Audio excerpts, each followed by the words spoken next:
فيديو جديد ولعبة جديدة ومغامرة جديدة بقى يا جدعان، ما اقولكوش. احنا المرة دي هنتحكم بشخصية شارلوك هولمز. انا عارف ان في فيديوهات قبل كده نزلت شارلوك هولمز بس ما كناش ختمنا السلسلة دي انا هحاول ان احنا نختمها مع بعض. واللي عنده اي كومنت خلال اللعبة يا ريت يكتبه تحت، وفي الفيديو اللي بعديه انا هقرا كل الكومنتات. واللي عنده اقتراح في حل لغز القضية بتواجهنا يا ريت يكتبه لنا برضه في الكومنتات تحت عشان نشارك بعض التجربة الجميلة دي. يلا بينا. طبعا جرافيك شارلوك هولمز مش محتاج اتكلم عليه. الفصل الاول، الظل على لندن.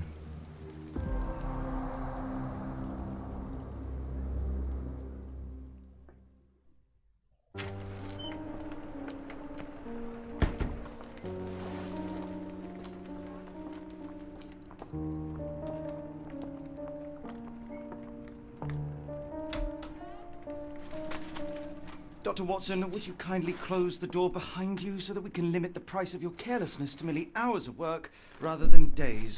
My apologies, Mr. Holmes. I found myself rather taken aback. I saw tidier houses in war-torn Afghanistan. Are those my searching? الراجل بيته متلخبط قوي I ran بصراحة. out of tact and the matter required immediate attention. Was that my supper? Plainly not, for I was the one who ate it. I set it aside for this evening. And for that I am grateful. Is that my bed? Watson, since you've proven yourself a master of observation, might I ask you to apply your skills to a more pertinent question? Namely, the whereabouts of today's newspapers. They are the key to everything. The newsboy is usually reliable. Medically speaking, I often find that the key to everything is good sleep. In a bed. Your papers are here, on the table. Let us see what the postman brought today. اوكي،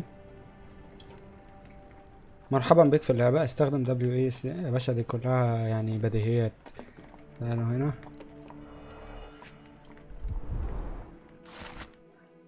صحيفة لندن ادفرتايزر. اوكي، 28 سبتمبر 1882 تصاعدت التوترات بين انجلترا والسويد بعد سلسلة من الحوادث المؤسفة خلال الزيارة الأخيرة للأميرة السويدية إلدور إلى لندن. كان بين الفضائح إحراج السلك الدبلوماسي البريطاني نتيجة الاختفاء الغامض لحارس الأميرة إلدور الذي انتهز الفرصة لاستكشاف لندن أثناء خروجه من الخدمة، ولم يعد أبدا من نزهته في وقت متأخر من الليل. أوكي، راجل جه من السلك الدبلوماسي السويدي وما خرجش من لندن من وقتها.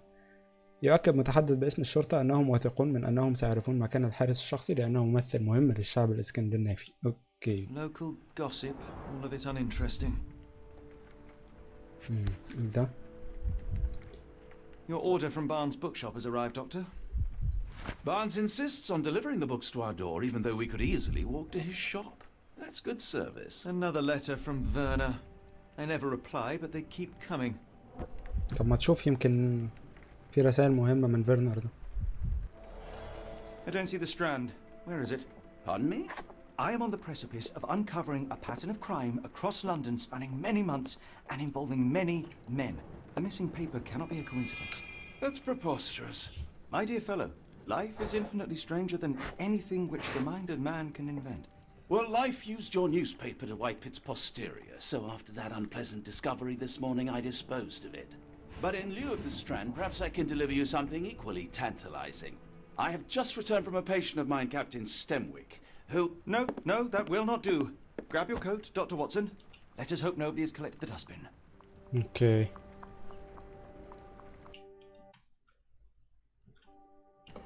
طب ما تجيب صحيفة تانية، يعني لازم واقفة على الصحيفة دي؟ انا مش فاهم ايه اللي هيحصل بقى دلوقتي. نخرج. الجرافيك يا جماعة رهيب بجد. الجو ممطر بالخارج اليوم. حاول ارتداء شيء أكثر ملائمة للطقس. افتح الكتيب سي وانتقل إلى خزانة الملابس بتاب وارتدي القبعة. أوكي. أوه، كل ده ليه؟ بص احنا نلبس ده شكله شياكة أوي ده. عايزين نلبس طاقية. دي يلا بينا.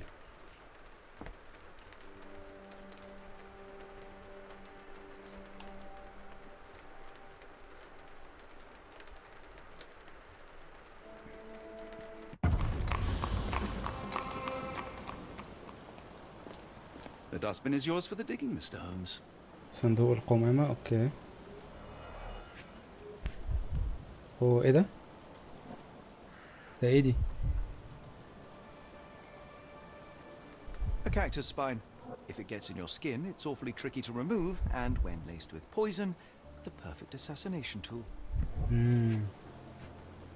افضل أداة للاغتيال. في ايه تاني نشوف؟ اوه في حاجة هنا. You were mistaken, Dr. Watson. The paper was indeed dirtied, but not how you implied. It's potting soil. See, Watson? The conspiracy is real. Someone tried to poison me. Poison? You? That's madness. حد كان بيحاول يسممه. اوكي. Get the strand. Get your copy of the strand here. تعال انا عايز Sorry, Mr. صحيفة. Holmes. I just sold my last paper. Blast. Then why are you still here? Boss pays by the hour. No sense in returning early. ماذا حدث لصحيفتي؟ You're a bright child. I presume you see everything that goes on around here? Nothing gets past me, mister. Then tell me, did you notice anyone suspicious at my door this morning? Like the man with your newspaper? Precisely. What do you know? في حد I know خد the value of البرنامج a بتاعي shilling. فعلا. Dr. Watson, Cool. Now I can take the day off. انت عيل المادي اوي. اخبرني عن الرجل الذي كان امام منزلي. can you describe the man you saw? He was carrying a lot of books. Up to his chin they were. Never heard of a well-read assassin. Looks can deceive. Hence the appeal of disguises. اين كان يتجه؟ ماذا فعل Did بالصحيفة؟ you see what he was up to? Nah, not really. I saw him approaching your house, but I had a customer. Then there's a loud bang. I ducked down. Not because I was scared, because I wasn't. I had to protect the merchandise. And all I could see was him kneeling at your door. اين كان يتجه؟ Which way did he go? Not sure. I was distracted by customers.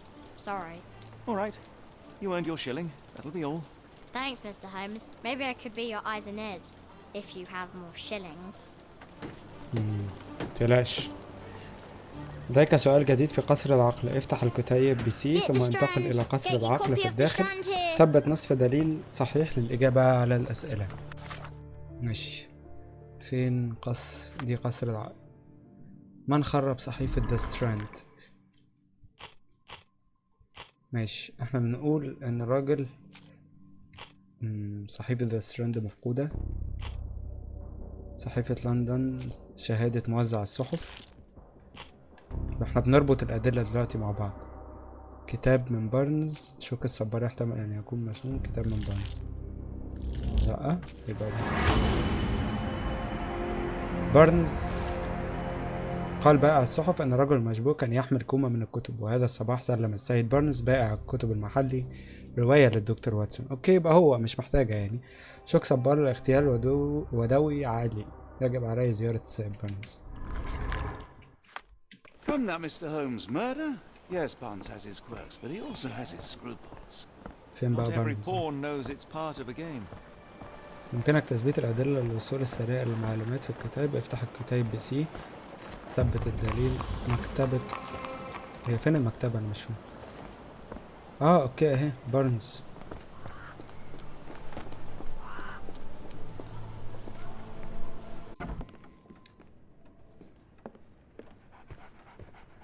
مساء الخير. معاينة. بص بقى الراجل، احلى حاجة في شارلوك هولمز هو قرايته للاشخاص. عنده انتفاخ تحت العين، اثار العمل الزائد. وايديه متوسخة. حبر الصحيفة. ماشي، ده دليل تاني. هو الراجل هو اللي خدها، مش محتاجة.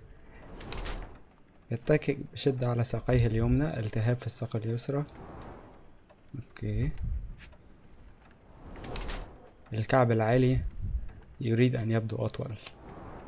السيد بارنز اصيب بعرج والتعب واضح في عينيه نتيجة لساعات طويلة من العمل المكثف. انه ليس واثقا جدا ويحاول ان يبدو اطول من خلال ارتداء الكعب العالي. يبدو من غير محتمل ان يكون مثل هذا الشخص متورط في مؤامرة قتل، حتى لو كان الحبر الموجود على يده يشير الى انه هو الذي لوث الصحيفة. ومع ذلك لا يزال من الممكن ان يكون بارنز بيدقا في خطة اكبر دون علم. انا شايف دي ضحية ابتزاز. Mr. Barnes, a word. Oh, for goodness sake. ايه ده سابني وجري.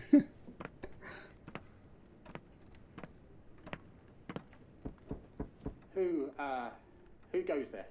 Sherlock Holmes. Now will you please? Mr. Holmes. Golly, I did not see you come in. نعم. Would you care to answer some questions for me? Well, I wish I could, but I am deep in the weeds with work. How about we reschedule in a month or two?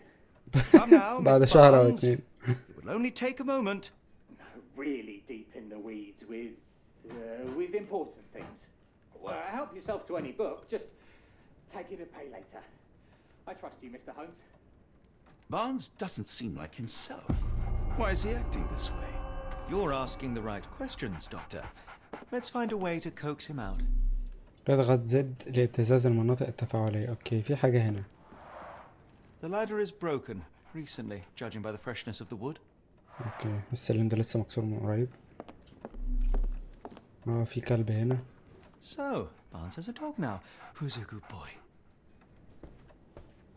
وفي حاجة هناك. I could hardly imagine anything more macabre. في حاجة هنا.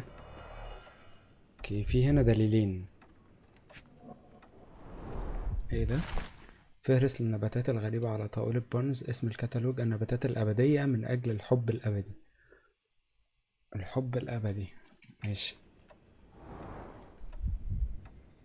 في ايه تاني؟ في كتب هنا. Basics of Egypt. cryptoanalysis, cryptography in Egypt. تشفير في Yes, مصر. Barnes has an interesting hobby. اوكي في حاجة هنا.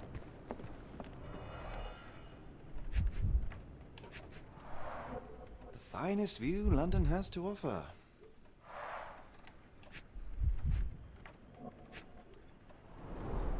In the language of Mycroft's secret agents, it's a sign.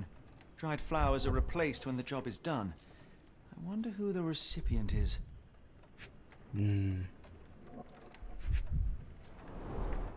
An improvised stand, but it does make the flowers more visible. الراجل ده حط الورد في الحتة دي عشان يوصل رسالة لحد من شباك محله. انا بصراحة شايف كده. يعني ايه اللي يخليه يشيل كتب من هنا ويحط وردة بس كده؟ ايه رأيك في Barnes has الكلام ده؟ always been a little odd, but this is uncharacteristic even for him. تعالى نخرج كده. ده في ستة. تعالوا. انت شغالة في الوردة اصلا؟ اوكي. Encouraging people to stop and smell the roses. Our national emblem. God save the Queen.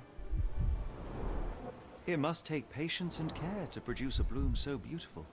I imagine so. I merely sell them.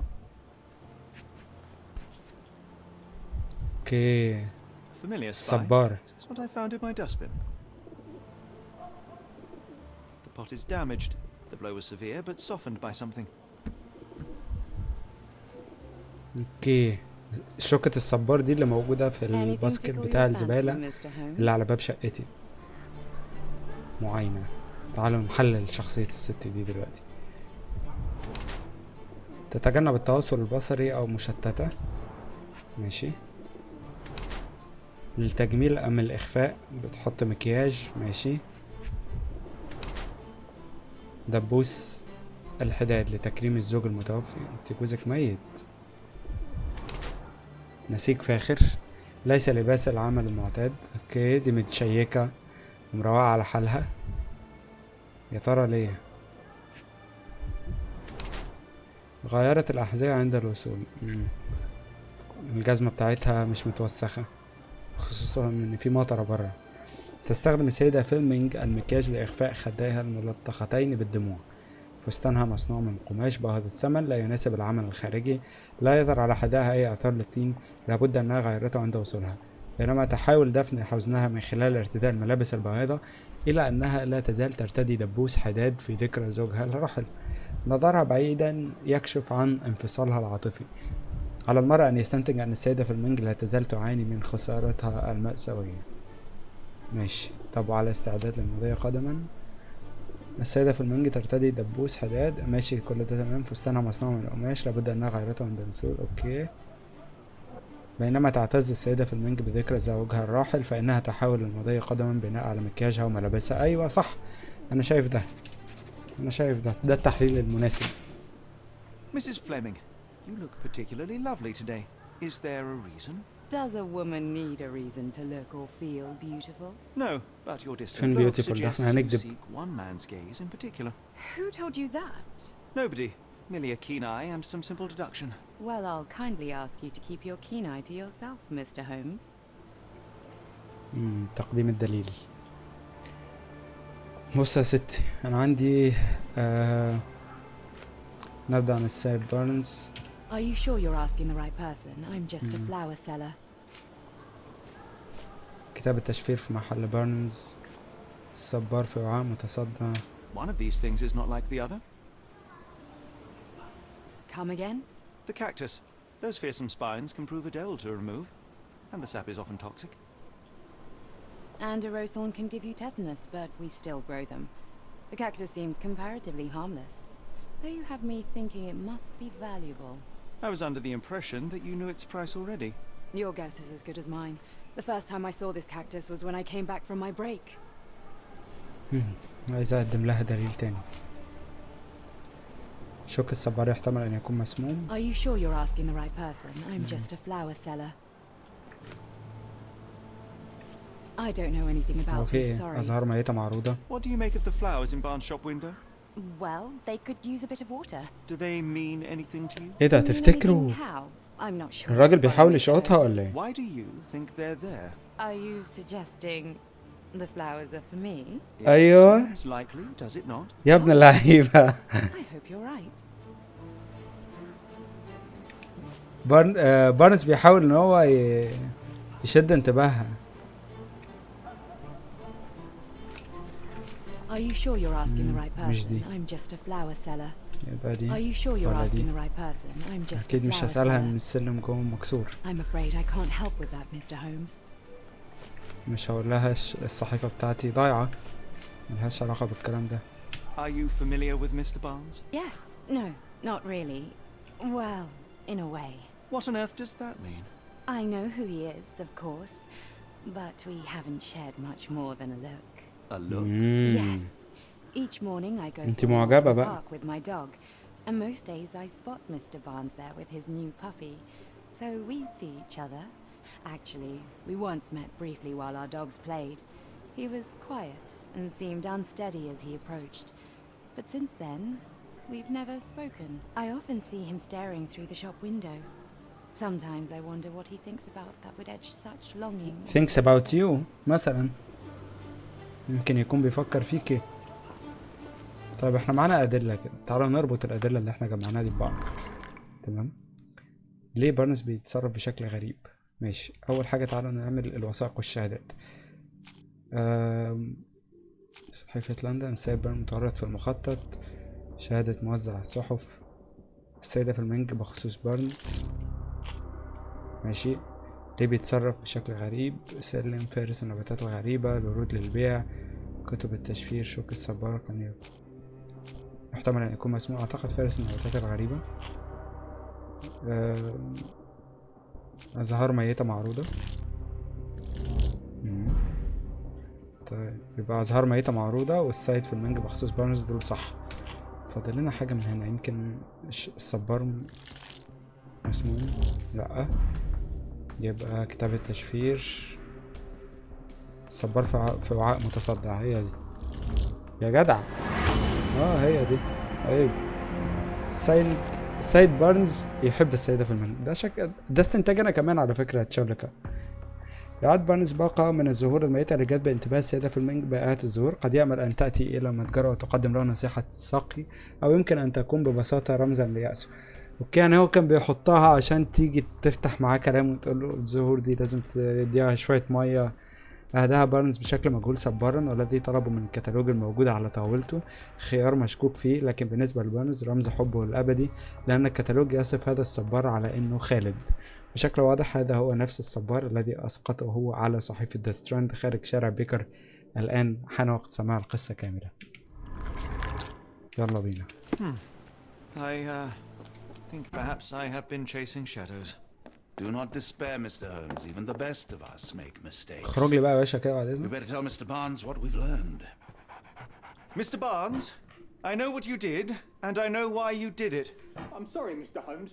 I can't hear you very well from behind the door. صبار السيدة فليمنج، دمرت صحيفتي. I couldn't read this morning's edition of The Strand because it was covered in soil and spines. I know you dropped a cactus on it and then fled. وصبار السيدة You ordered a فليمنج. cactus from the plant catalogue and then left it for Mrs. Fleming as a gift. You place flowers in the window to get her attention and wear high heels to appear taller and more desirable. You are her secret admirer. Barnes, it's Dr. Watson. Rest assured we are not interested in disclosing your personal affairs to anyone, including Mrs. Fleming. Please come out.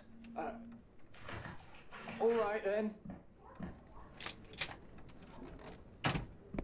تعال يا حبيبي، تعال يا مغرم يا So, you know حبيبي. what happened then? I was on my way back from the post office, having picked up the cactus and some books. It was quite an awkward package, heavy too, and when I got to your door, I dropped the cactus in your paper. Forgive me. I needed that paper to prove a theory and prevent a crime. Your actions were rather disruptive. Your clumsiness carrying the post is matched only by the clumsiness of your romantic gesture. Oh, it's true. I am useless with this sort of thing. I'm not even sure if Mrs. Fleming noticed. نعرف ما يجب القيام به. As in most things in life, truth is the answer. Cease with the abstruse signals and anonymous gifts, and simply talk to the woman. What is the worst that can happen? She rejects you, and you are freed from this endless purgatory. والله عايش يا اسطى. والله عايش. Yes, you are correct, of course. اسمع I الكلام. do have a slight tendency to overthink things. Thank you. So at last, we return to the matter of the paper. I'm investigating a string of burglaries. Did you perhaps read of any before the edition was spoiled? I don't recall, but you're welcome to read our copy for yourself. انت You had an عندك issue نسخة of the كل ده؟ Strand here all along? اديله يا عم، اديله على I am a bookseller. I have a subscription to every magazine and newspaper in London. So you ought to be familiar with the concept of burying the lead. Oh no, my apologies, Mr. Holmes. I'll make it up to you however I can. I am an expert on obscure languages and translation and Yes, okay. Just give me the paper. انفجار في الأرصفة. استيقظ السكان المحليون في ميناء لندن الليلة الماضية بسبب انفجارات عالية ودخان أحمر كثيف. كانت السفينة التجارية موسكفا قد رست في الرصيف نون 3 في وقت مبكر من المساء في طريقها إلى أوروبا عندما هزتها عدة انفجارات عنيفة. لم تعلق هيئة الميناء بعد على الحادث، ومن غير المعروف ما إذا كان أي من أفراد الطاقم على متنها في ذلك الوقت. أفاد شهود عيان أنهم رأوا ملحا يتسرب إلى النهر. أوكي. ولكن مع بقاء المنطقة محظورة على العمال والجمهور قد يمر بعض الوقت قبل أن يكون لدينا سرد كامل لما حدث. Come, Dr. Watson. يعني ده اللي مكتوب في Let's الجريدة put في this الآخر. matter behind us. Farewell, Mr. Barnes. I hope to hear good news about you and Mrs. Fleming. تعال يا واتسون. Well, that was an utter waste of time. An assassination did seem rather unlikely. There was supposed to be another burglary. I was certain of it. Something you wish to say, Doctor? No? Well, only that you have a remarkable faculty for deduction and pattern recognition, and that perhaps, if ill-applied... I see things that are not there. Yes. It is London. There will always be burglaries. Doesn't have to mean anything. So it seems. Forgive me. Without something to occupy my mind, I turn into an entirely different animal. Which brings us back to my news from earlier. I think I have a case for you, a real one. قضية؟ طب ما تقول يا ابني. Indeed. Though perhaps not as thrilling as your stories from Cordona. A patient of mine, Captain Stenwick, told me that his servant disappeared. I said I knew just the man to help. What do you say? Oh, Watson. Yes, I know it's not the most tantalizing mystery, nor the story to launch my writing career. But It's brilliant. Let's go. oh, good. يلا بينا. Well, his house is nearby. Come. طب خلينا يبقى دي الحلقة الأولى لينا. في اللعبة دي. يا ريت لو اللعبة عجبك كومنت لايك سبسكرايب وقول لنا رايكم في اللعبة. الجرافيك بتاع اللعبة انا لغاية دلوقتي ادي جرافيك اللعبة بالجمال اللي انا شايفه ده.